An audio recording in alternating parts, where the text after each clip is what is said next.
Welcome to exam गोल। आज इस video में हम देखेंगे बायोलॉजी जीव विज्ञान से जितने भी हमारे एग्जाम में क्वेश्चन आ सकते हैं उन सभी के बारे में डिटेल से डिस्कस करेंगे। तो चलिए शुरू करते हैं। आज का हमारा पहला क्वेश्चन है, हार्मोन का उदाहरण है। ऑप्शन में हमारे पास ऑक्सीटोन, रेनिन, पेप्रिन और साइटोसिन। तो इन चारों में से एक ऑप्शन ऐसा है जो कि हार्मोन का उदाहरण है, बाकी तीन हार्मोन नहीं है। तो सबसे पहले ऑक्सीटोसिन, रेनिन जो है ये एक एंजाइम है, पेप्रिन भी एंजाइम है और साइटोसिन भी एंजाइम है। बचा हमारे पास ऑक्सीटोसिन।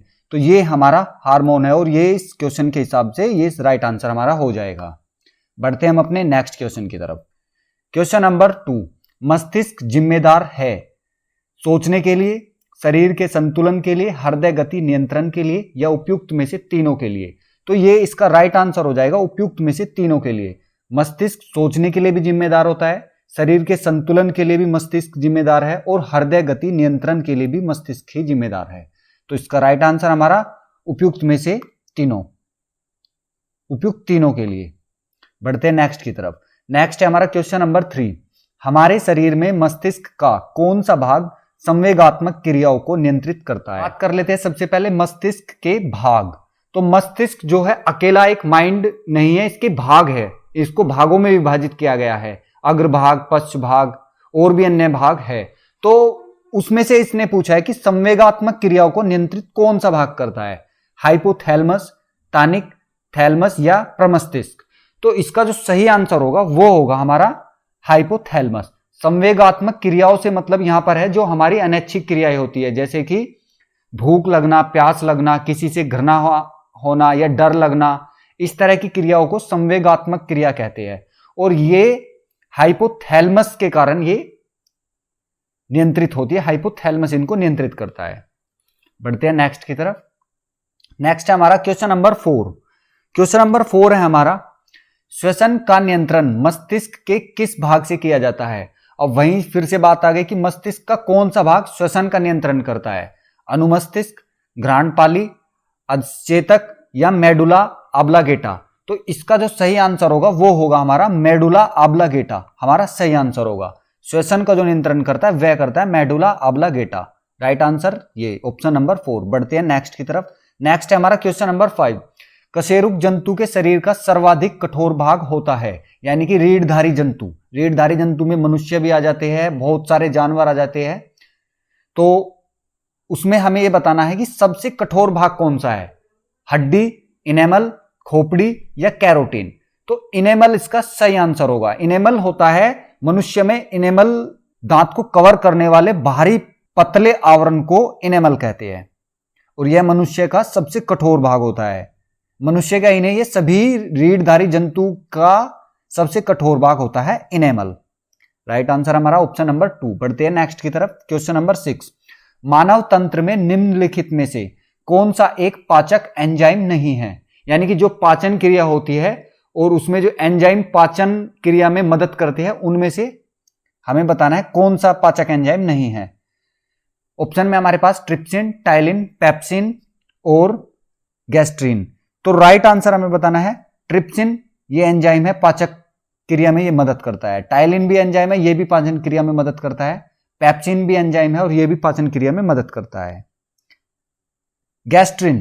गैस्ट्रिन ये एक हार्मोन है, ये एक हार्मोन है, पेस्टाइड हार्मोन है। तो इसका सही आंसर होगा ऑप्शन नंबर 4, इसका सही आंसर होगा। बढ़ते हैं नेक्स्ट की तरफ। क्वेश्चन नंबर 7, निम्नलिखित में से किस एक की उत्पत्ति यकृत का कार्य है। ऑप्शन में लाइपेज, यूरिया, हाइड्रोक्लोरिक अम्ल या श्लेष्मा। अब यकृत हिंदी में यकृत और इंग्लिश में इसको लीवर बोलते हैं, लीवर। हम यहां पर लीवर की बात कर रहे हैं और लीवर का इनमें से क्या कार्य है, लाइपेज, यूरिया, हाइड्रोक्लोरिक अम्ल या श्लेष्मा। यकृत के, लीवर के वैसे तो बहुत सारे कार्य है और उनमें से एक यह भी है, क्या, यूरिया का निर्माण करना यकृत का कार्य है। तो इसका सही आंसर होगा हमारा ऑप्शन नंबर 2। अब उनमें से यूरिया का निर्माण करना भी यकृत का एक कार्य है। पाचन क्रिया होती है तो उस टाइम पे एक अमोनिया गैस बनती है और यह हमारे शरीर के लिए विषैली गैस है। तो ये जो यकृत होता है उस विषैली गैस अमोनिया को यूरिया में कन्वर्ट कर देता है। तो इसका सही आंसर हमारा यूरिया हो जाएगा। बढ़ते हैं नेक्स्ट की तरफ। क्वेश्चन नंबर 9, जब एक व्यक्ति वृद्ध हो जाता है तो सामान्यतः उसके रक्त का दाब यानी कि ब्लड प्रेशर का क्या होता है? ऑप्शन में घट जाता है, बढ़ जाता है, या फिर उतना ही रहता है, या बदलता रहता है। तो मनुष्य के वृद्ध होने पर उसका जो ब्लड प्रेशर है वह घट जाता है, यानी कि रक्त का जो दाब है वह घट जाता है। इसका सही आंसर हमारा ये हो जाएगा, ऑप्शन नंबर फर्स्ट हमारा राइट आंसर हो जाएगा। क्वेश्चन नंबर 10, जब वृक्क कार्य करना बंद कर दे तो निम्न में से कौन सा पदार्थ जमा होता है? वृक्क से मतलब है किडनी। जब किडनी कार्य करना बंद कर दे तो निम्न में से कौन सा पदार्थ जमा होता है जिसकी वजह से किडनी कार्य करना बंद कर देती है? शरीर में वसा का जमाव, ये ऑप्शन में सेकंड, रक्त में नाइट्रोजनित अपशिष्ट पदार्थ, या शरीर में प्रोटीन, या रक्त में शर्करा। सही आंसर हमारा हो जाएगा ऑप्शन नंबर 2 हमारा राइट आंसर होगा। रक्त में नाइट्रोजनित अपशिष्ट पदार्थ के जमाव के कारण किडनी कार्य करना बंद कर देती है। बढ़ते हैं नेक्स्ट की तरफ। क्वेश्चन नंबर 11, शरीर में हीमोग्लोबिन का कार्य है ऑक्सीजन का परिवहन, जीवाणुओं को नष्ट करना, लोहे का उपयोग, या रक्ताल्पता को रोकना। शरीर में हीमोग्लोबिन का मेन कार्य होता है ऑक्सीजन का परिवहन करना। हमारा right answer option number first हो जाएगा। बढ़ते हैं नेक्स्ट की तरफ। नेक्स्ट है हमारा क्वेश्चन नंबर 12, मानव के श्वेत रक्त कणों WBC का व्यास कितना होता है? तो इसमें ऑप्शन में है 007 mm, 0007 mm, 0.07 mm या 0.7 mm। राइट आंसर हमारा हो जाएगा ऑप्शन नंबर फर्स्ट, 0.007 mm इसका व्यास होता है WBC का। अब WBC क्या है? ये श्वेत रक्त कणिकाएं है और इसके बारे में सबसे ज्यादा मोस्ट इंपोर्टेंट क्वेश्चन है कि इसका जीवन काल कितने दिन का है? तो इसका जीवन काल 2 से 4 दिन का इसका जीवन काल है। और इसका निर्माण कहां पे होता है? इसका निर्माण होता है अस्थि मज्जा में, और इसका अंत होता है रक्त में। रक्त में इसका अंत हो जाता है, यानी कि हमारे रुधिर में। बढ़ते हैं नेक्स्ट की तरफ। नेक्स्ट है हमारा आयोडीन युक्त हार्मोन है थायरोक्सिन, इंसुलिन, एड्रेनलिन या टेस्टोस्टेरोन। राइट आंसर हमें बताना है इसका, और इसका राइट आंसर होगा थायरोक्सिन, आयोडीन युक्त हार्मोन है। बढ़ते हैं नेक्स्ट की तरफ। इनमें से रक्त दाब का मापक यंत्र कौन सा है? बैरोमीटर, एनीमोमीटर, एमीटर या स्फेग्मोमैनोमीटर। बैरोमीटर, बैरोमीटर से क्या होता है? बैरोमीटर से वायु दाब मापी जाती है, बैरोमीटर से वायु दाब मापी जाती है। और एनीमोमीटर से पवन का वेग मापा जाता है। एमीटर से विद्युत धारा नापी जाती है। और बचाव हमारे पास ऑप्शन नंबर 4 स्फेग्मोमैनोमीटर, तो इससे रक्त का दाब मापा जाता है। तो सही आंसर हमारा ऑप्शन नंबर 4 स्फेग्मोमैनोमीटर का राइट आंसर हो जाएगा। बढ़ते हैं नेक्स्ट की तरफ। क्वेश्चन नंबर 15, मानव शरीर में पैरों की हड्डियां हैं ह्यूमरस और उरुअस्थि, फिबुला और टिबिया, या फिबुला एवं ऊष्मा।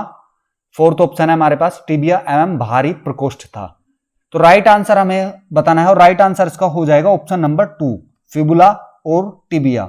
फिबुला और टिबिया ये दोनों हड्डियां एक साथ रहती है, और ये जो घुटने से नीचे की हड्डियां होती है इन्हीं को बोलते हैं फिबुला और टिबिया हड्डी। फिबुला सबसे पतली हड्डी होती है और टिबिया मोटी हड्डी होती है इनमें से, और ये बहुत ही मजबूत हड्डी होती है, घुटने से नीचे की हड्डियां होती है, इनको बोलते हैं हम फिबुला और टिबिया। बढ़ते हैं नेक्स्ट की तरफ। क्वेश्चन नंबर 16, गर्भाशय के लिए एक वैकल्पिक शब्द क्या है? ऑप्शन में हमारे पास यूट्रस, यूरेटर, वजाइना या वल्वा। ऑप्शन में राइट आंसर होगा हमारा यूट्रस, हमारा राइट आंसर होगा। क्वेश्चन नंबर 17, हीमोग्लोबिन की अधिकतम बंधुता होती है ऑक्सीजन के लिए, कार्बन डाइऑक्साइड के लिए, नाइट्रोजन के लिए, कार्बन मोनोऑक्साइड के लिए। तो हीमोग्लोबिन का जो कार्य होता है वो शरीर में रक्त में ऑक्सीजन का प्रवाह करना होता है, और तो इसकी अधिकतम बंधुता होती है वह भी ऑक्सीजन के लिए ही होती है। तो राइट आंसर हमारा ऑप्शन फर्स्ट हो जाएगा। बढ़ते हैं नेक्स्ट की तरफ। क्वेश्चन नंबर 18, निम्नलिखित में से कौन सी ग्रंथि सेक्स हार्मोन का स्राव करती है? एड्रिनल ग्रंथि, थायराइड ग्रंथि, सेबेशियम ग्रंथि या पिट्यूटरी ग्रंथि। राइट आंसर हमारा हो जाएगा एड्रिनल ग्रंथि सेक्स हार्मोन का स्राव करती है, और उस सेक्स हार्मोन का नाम क्या है? वो उसका नाम है ऑक्सीटोसिन। ऑक्सीटोसिन हार्मोन का ये ग्रंथि स्राव करती है, और ऑक्सीटोसिन को ही हम लव हार्मोन बोलते हैं। उसी की वजह से गुस्सा, घृणा, प्यार और ये सब चीजें हो पाती है। बढ़ते हैं नेक्स्ट की तरफ। नेक्स्ट हमारा क्वेश्चन नंबर 19, निम्नलिखित में से कौन सा एक अंग वसा का भंजन कर कोलेस्ट्रॉल उत्पन्न करता है? आंख, यकृत, फुसफुस, वृक्क। तो हमारा राइट आंसर हो जाएगा, सही आंसर होगा हमारा यकृत यानी कि लीवर। लीवर वसा का भंजन करके कोलेस्ट्रॉल उत्पन्न करता है। सही आंसर ऑप्शन नंबर 2। बढ़ते हैं नेक्स्ट की तरफ। ईईजी का प्रयोग किस गतिविधि दर्ज करने के लिए किया जाता है? ये जो पिछली सीरीज थी हमारी मल्टीपल चॉइस क्वेश्चन की, उसमें भी ये क्वेश्चन आया था और इसका जो सही आंसर होगा वो हो जाएगा हमारा मस्तिष्क। मस्तिष्क की जांच के लिए ईईजी का प्रयोग किया जाता है, यानी कि हमारे माइंड में किस तरह की बीमारी है, क्या चीज है, उसकी जांच के लिए हमारे ईईजी का प्रयोग होता है। बढ़ते हैं नेक्स्ट की तरफ। निम्नलिखित कथनों में से एक हृदय की ध्वनि के संदर्भ में सही है, यानी कि जो हृदय आवाज करता है, हमारा जो हार्ट है वो आवाज करता है, उसके बारे में कुछ बातें लिखी गई है और उनसे हमें उसमें सही बताना है। हृदय की ध्वनियां हृदय के अंदर आंतरिक रुधिर बहाव के कारण होती है, बिल्कुल गलत। हृदय की ध्वनियां हृदय के बाहरी रुधिर बहाव के कारण होती है, ये भी गलत। हृदय की ध्वनियां हृदय के वाल्वों के खुलने और बंद होने के कारण होती है, ये ऑप्शन हमारा सही आंसर हो जाएगा। यानी कि हमारा जो हार्ट आवाज करता है वह आवाज इसीलिए होती है क्योंकि हृदय के अंदर जो वाल्व होते हैं उसके खुलने और बंद होने के कारण जो आवाज होती है उसी के कारण वो हमें सुनाई देती है। सही आंसर है ऑप्शन नंबर 3। मानव त्वचा का रंग बनता है हीमोग्लोबिन से, इंसुलिन से, मेलानिन से या एड्रेनालिन से? तो हीमोग्लोबिन का जो कार्य है वो होता है हमारा ऑक्सीजन का प्रवाह करना हमारे रक्त में। इसका सही आंसर होगा मेलानिन से।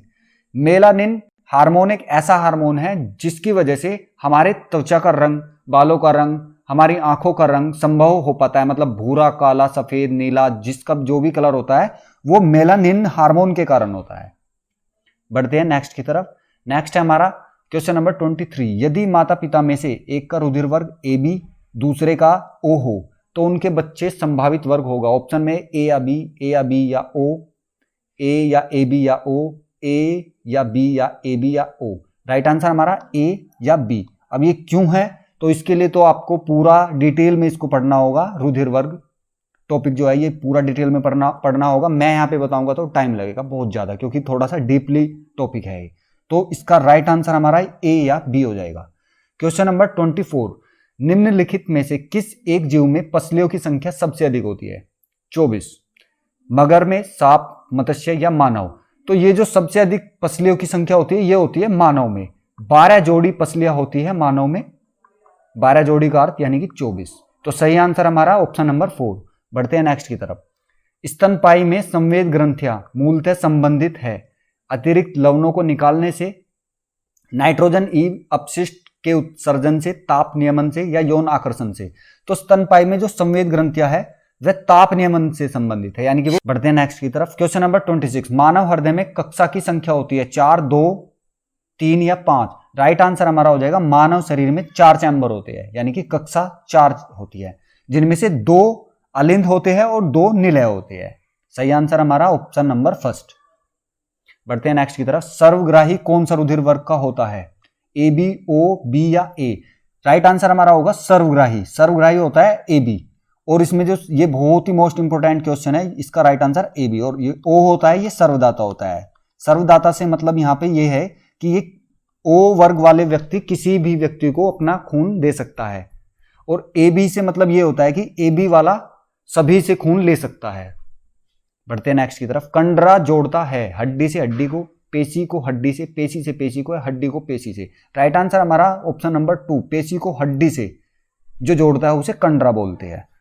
बढ़ते हैं अपने नेक्स्ट क्वेश्चन की तरफ। नेक्स्ट है हमारा, मानव शरीर में कौन सी ग्रंथि ऐसी है जिसका संबंध शरीर की उत्तेजना से है? टू ग्रंथि, अग्नाशय ग्रंथि, अधिवृक्क ग्रंथि या पीयूष ग्रंथि? राइट आंसर हमारा जो हो जाएगा वो हो जाएगा एड्रेनल ग्लैंड। एड्रेनल ग्लैंड को हिंदी में क्या बोलते हैं? अधिवृक्क ग्रंथि। इसका सही आंसर होगा। इसका संबंध शरीर की उत्तेजना से है। और ये कौन सा हार्मोन स्रावित करते हैं? ये करते हैं ऑक्सीटोसिन। ऑक्सीटोसिन हार्मोन ही स्रावित करते हैं जिसकी वजह से शरीर में उत्तेजना या फिर हमें गुस्सा आना या फिर हमें किसी से प्यार होना या फिर हमें भूख लगना, प्यास लगना, वो सभी इस हार्मोन के कारण संभव हो पाती है। बढ़ते हैं नेक्स्ट की तरफ। नेक्स्ट है हमारा क्वेश्चन नंबर 30। आदमी के कंठ के किस भाग को एडम्स एप्पल कहा जाता है? थायराइड ग्रंथि, कंठ, क्रिकोइड उपास्थि या श्वसनी? राइट आंसर हमारा ऑप्शन नंबर 1 हो जाएगा, थायराइड उपास्थि। आदमी के किस भाग को, यानी कि थायराइड उपास्थि को एडम्स एप्पल कहा जाता है। सही आंसर ऑप्शन नंबर फर्स्ट। बढ़ते हैं नेक्स्ट की तरफ। क्वेश्चन नंबर 31, मानव का मस्तिष्क कितने ग्राम का होता है? 1350, 1230, 1100 या 1500? सही आंसर हमें बताना है। इसमें सही आंसर हो जाएगा 1350। कहीं कहीं पर अलग अलग जगह पर यह भी लिखा है कि 1400 ग्राम।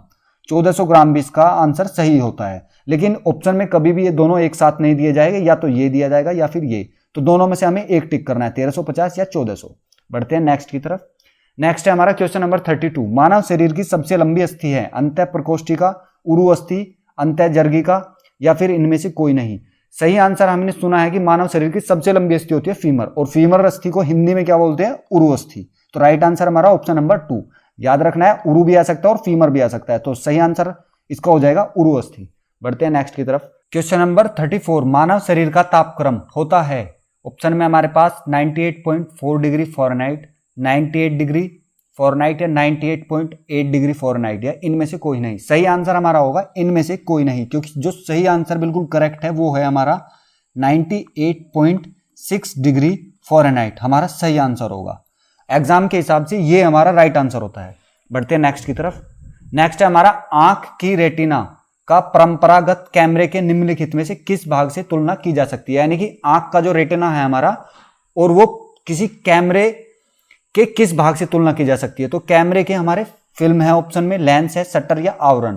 तो हमारे जो कैमरे के फिल्म से आंख की रेटिना की तुलना की जा सकती है। राइट आंसर हमारा फर्स्ट।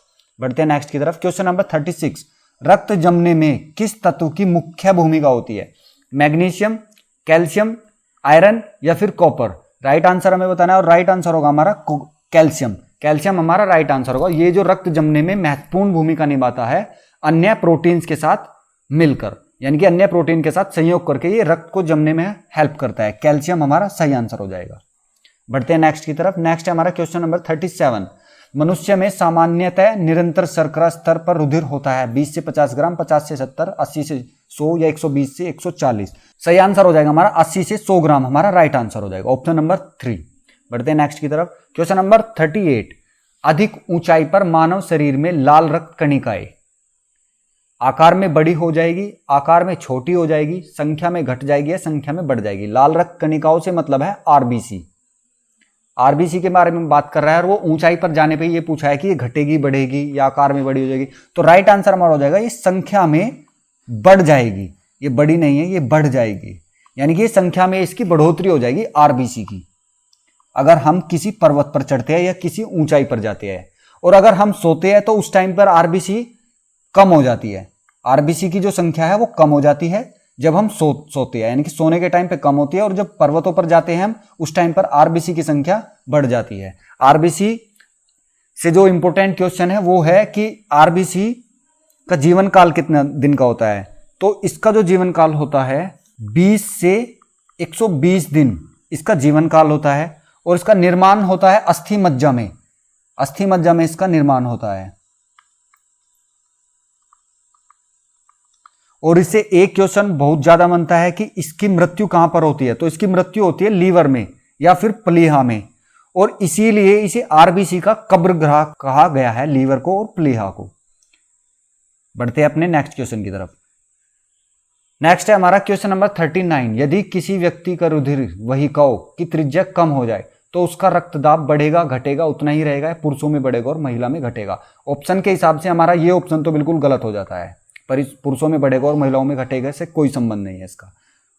थर्ड ऑप्शन है मैं उतना ही रहेगा, जब त्रिज्या कम हो रही है तो कुछ ना कुछ तो प्रभाव पड़ेगा, तो ये भी ऑप्शन हमारा गलत हो जाएगा। उतना नहीं रहेगा, या तो घटेगा या फिर बढ़ेगा।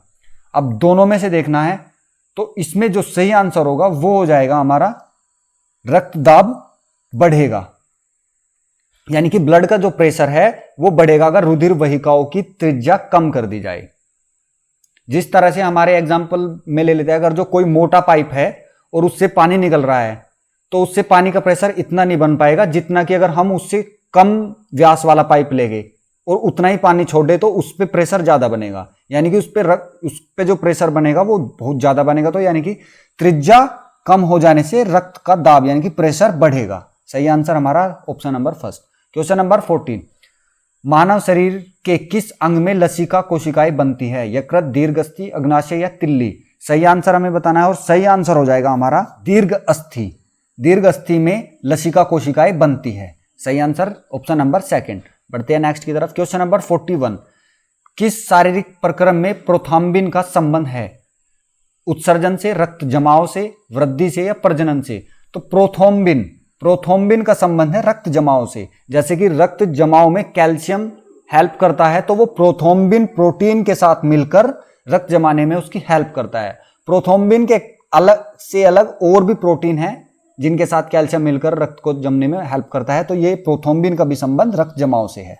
बढ़ते हैं नेक्स्ट की तरफ। क्वेश्चन नंबर 42, मानव शरीर का सामान्य तापमान होता है? तो फ़ारेनहाइट में तो हमने देखा है कि 98.6 डिग्री फ़ारेनहाइट हमारा सही आंसर होगा, लेकिन यहां पर है डिग्री सेल्सियस में। तो इसमें सेल्सियस में कितना जो बिल्कुल एक्यूरेट होता है सामान्य तापमान, वो होता है 36.9 डिग्री सेल्सियस।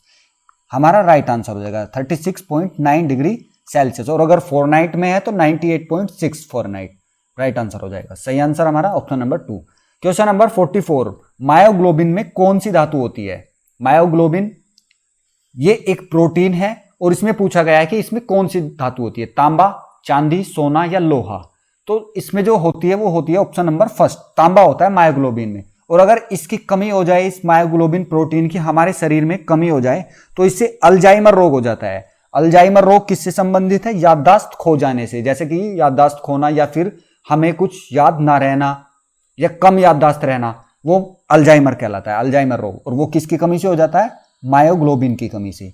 मायोग्लोबिन में क्या पाया जाता है? मायोग्लोबिन में तांबा पाया जाता है। सही आंसर हमारा ऑप्शन नंबर फर्स्ट। क्वेश्चन 45, मानव शरीर में अनिवार्य एमिनो अम्ल की संख्या होती है? ऑप्शन में हमारे पास 15, 20, 30 या 40। राइट आंसर हमारा हो जाएगा एमिनो अम्ल की संख्या होती है 20। कहीं कहीं पर लिखा होता है 24, लेकिन मुख्य बिल्कुल जो चाहिए ही चाहिए वो होते हैं हमारे 20 एमिनो अम्ल।